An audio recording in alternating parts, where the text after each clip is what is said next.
ምዕራፍ 23 የሳራም ዕድሜ 127 ዓመት ሆነ። በቂርያት አርባቅም ሞተች። እርሷም በከነዓን ምድር ያለች ኬብሮን ናት። አብርሃምም ለሳራ ሊያዝንላትና ሊያለቅስላት ተነሣ። አብርሃምም ከሬሳው አጠገብ ተነሣ፣ ለኬጢ ልጆችም እንዲህ ሲል ተናገረ። እኔ በእናንተ ዘንድ ስደተኛና መጻተኛ ነኝ።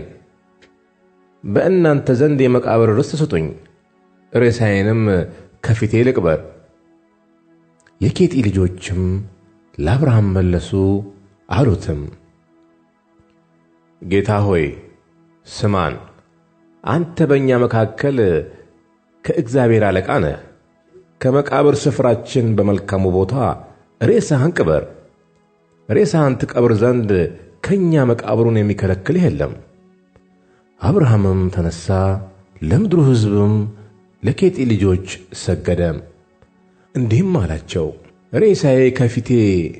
ሬሳዬን ከፊቴ እንድቀብር ከወደዳችሁ ስሙኝ። ከሳዕር ልጅ ከኤፍሮንም ለምኑልኝ። በእርሻው ዳር ያለችውን ድርብ ክፍር ያላትን ዋሻውን በሙሉ ዋጋ በመካከላችሁ ይስጠኝ፣ መቃብሩ የኔ ርስት እንዲሆን። ዋሻውን በሙሉ ዋጋ በመካከላችሁ ይስጠኝ፣ መቃብሩን የኔ ርስት እንዲሆን። ኤፍሮንም በኬጢ ልጆች መካከል ተቀምጦ ነበር። የኬጢ ሰው ኤፍሮንም የኬጢ ልጆችና ወደ ከተማ የሚገቡ ሁሉ ሲሰሙ ለአብርሃም እንዲህ ሲል መለሰለት፣ አይደለም ጌታዬ፣ ስማኝ። እርሻውን ሰጥቼሃለሁ፣ በእርሱም ዳር ያለውን ዋሻ ሰጥቼሃለሁ፣ በወገኔ ልጆች ፊት ሰጥቼሃለሁ። ሬሳህን ቅበር። አብርሃምም በአገሩ ሰዎች ፊት ሰገደ። የአገሩ ሰዎችም ሲሰሙ ለኤፍሮን እንዲህ ሲል ተናገረ፣ ነገሬን ትሰማ ዘንድ እለምንሃለሁ፣ የእርሻውን ዋጋ እሰጥሃለሁ። አንተም ከኔ ዘንድ ውሰድ፣ ሬሳዬንም በዚያ ቀብራለሁ። ኤፍሮንም ለአብርሃም እንዲህ ሲል መለሰለት፣ ጌታዬ ሆይ እኔን ስማኝ። የ400 ስቅል ዋጋ ምድር በእኔና በአንተ መካከል ምንድን ነው? ሬሳህን ቅበር። አብርሃምም የኤፍሮንን ነገር ሰማ።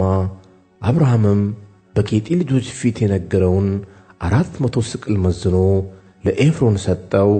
ብሩም ለመሸጫ ለመለወጫ የሚተላለፍ ነበረ።